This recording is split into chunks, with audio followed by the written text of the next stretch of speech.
charged tape. For this lab, there were a few different goals to accomplish.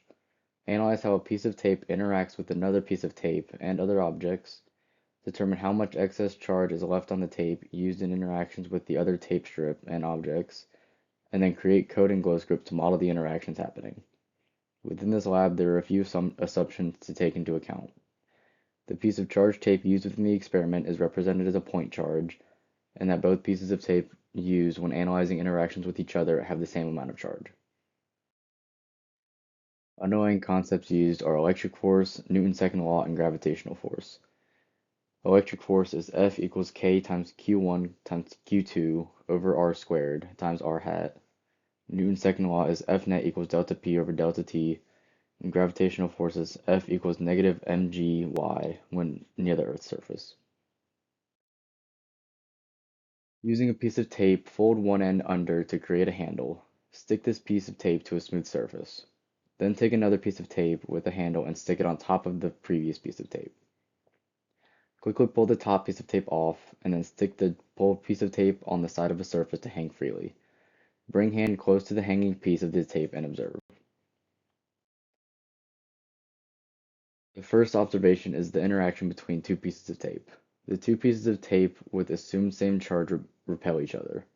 The next interaction is between the piece of tape and the hand. And observed was the piece of tape is attracted to the hand. And then the other interaction was between the tape strip and the suspended piece of tape. And when the free tape strip was moved to be under the suspended tape strip, they repelled each other and the free tape pushed the suspended piece up. For this experiment, the system was the suspended piece of tape and the surrounding was everything else. The dimensions of the tape that we measured was the length to be about 0.25 meters, the width to be about 0.019 meters, the weight to be about 0.0028224 newtons, and the separation distance to be about 0.0055 meters.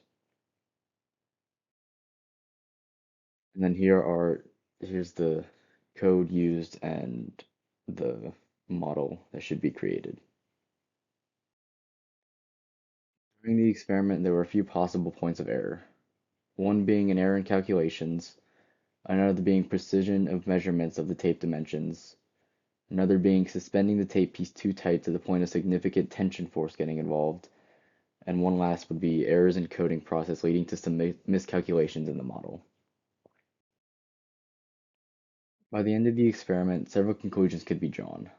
The first is that the charge of the tape pieces is approximately 3.08 times 10 to the negative ninth coulombs.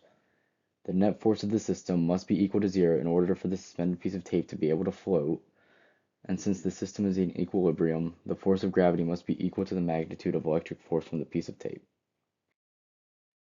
Within the experiment, there were different points in the experiment that could have varied if the scenario was different.